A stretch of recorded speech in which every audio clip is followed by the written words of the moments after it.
Hi everyone, happy Friday. I hope everyone is keeping well and healthy during our continued lockdown.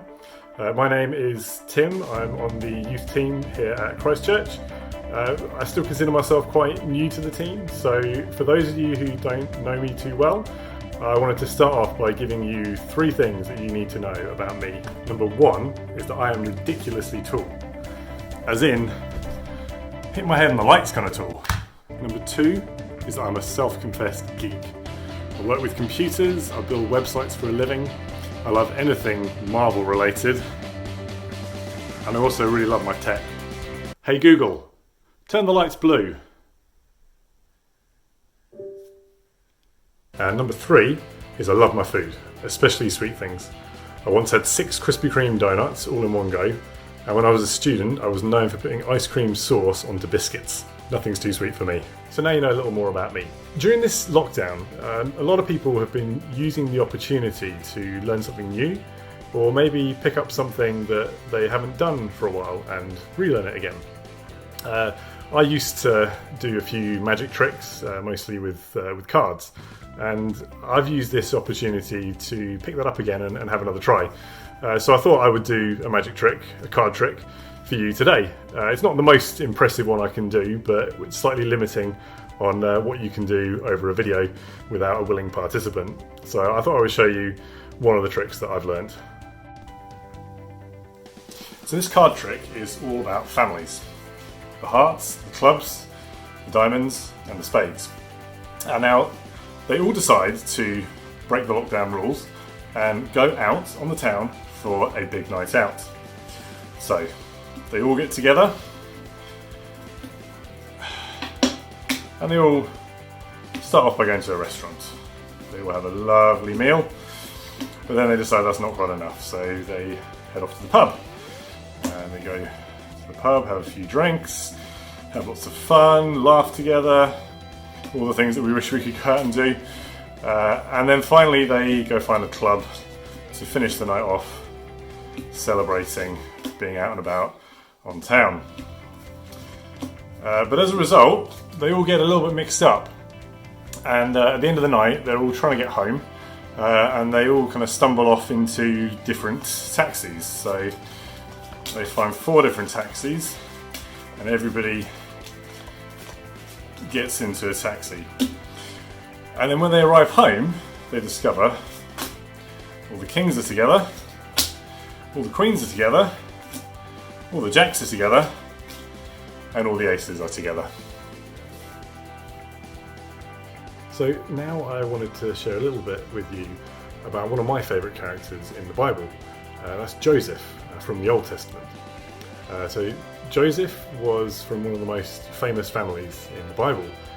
He had 11 other brothers, and you may know him as the man who had the amazing Technicolor Dreamcoat. God gave Joseph some incredible dreams when he was younger, dreams that involved him ruling over his brothers and even having his parents bow down to him. As a young child, he perhaps foolishly shared these dreams with his brothers, and that didn't make them very happy and didn't make them like him very much. The idea of having their much younger brother ruling over them was not a thought that they really liked.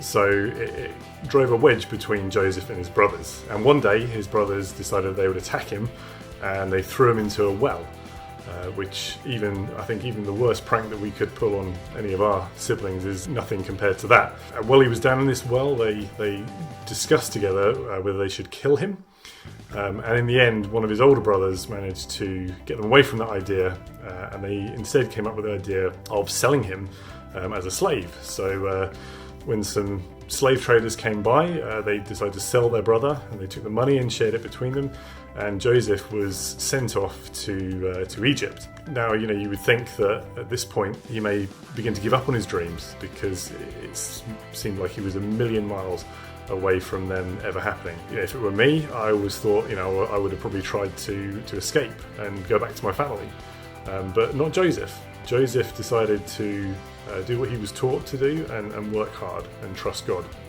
So Joseph, he was sold into a household, and he worked hard, and because he worked hard, God blessed everything that he did. And as a result, his master became very wealthy, and everything that Joseph was doing went really well. And his master was able to see that there was something special about Joseph. So, things were beginning to pick up for Joseph again, and he may have thought that he would get back into that position where he'd be able to see his dreams come true. But then another disaster strikes. His master's wife decides that she likes the look of Joseph. He's a handsome man. And when he says no to her advances, she decides to make up a lie about him. And as a result of that, Joseph then ends up in prison. And again, he hits this low where he seems a million miles away from any of the dreams that God had given him. But even in prison, Joseph still doesn't give up. He still trusts God, and he still believes God and believes him for his dreams. And while in prison, Joseph actually interprets some dreams for his fellow prisoners. And as a result of that, Joseph becomes known by Pharaoh, who was the ruler of Egypt at that time. And eventually he gets released from prison to help Pharaoh.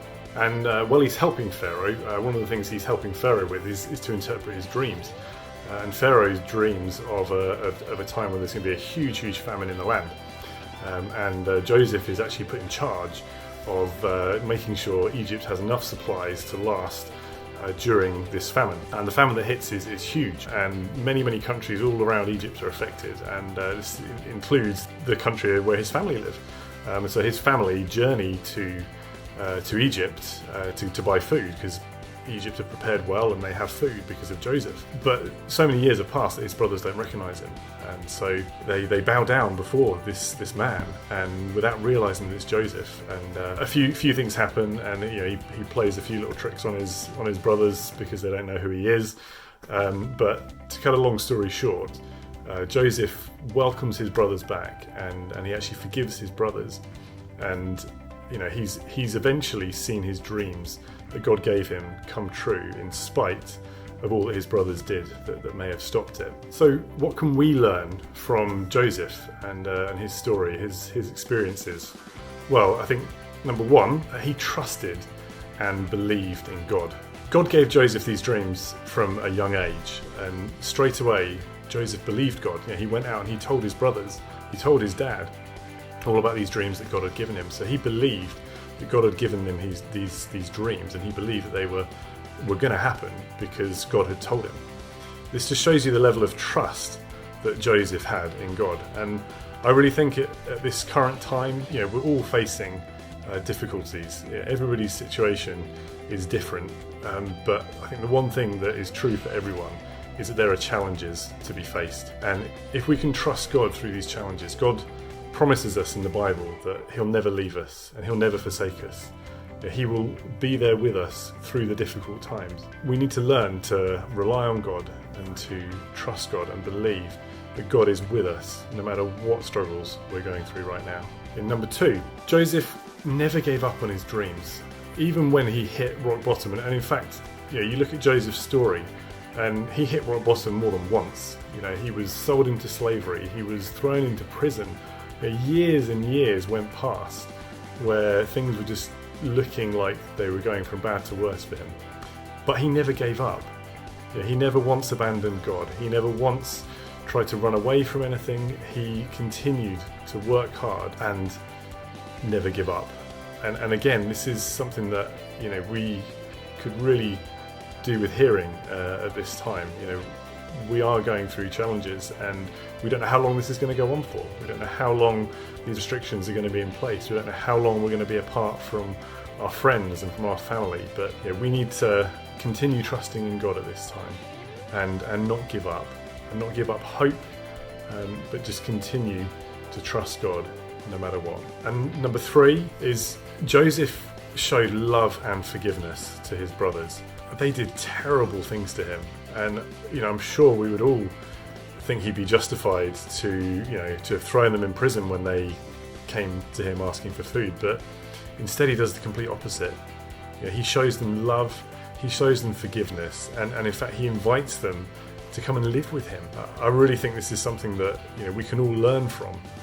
We seem to live in a world now where people are so quick to judge and so quick to point blame for things, that I think we can all learn to try and be a bit more loving, be a bit more forgiving, especially at this time when people are more stressed and people are more confused and scared about what's going on.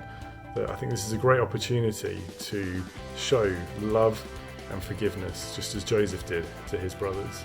So there we have it, 3 things. Trust God, never give up, show love and forgiveness. These are 3 things that Joseph did so well, and he set a great example for us to follow. And I think even though Jesus wasn't going to come for many thousands of years, Joseph was still modelling and showing us the kind of way in which Jesus was going to live, and Jesus was going to show us to live when he came. There's a verse in Matthew that tells us to seek first God's kingdom, and everything else will be added. That seeking God's kingdom and seeking after God is the most important thing.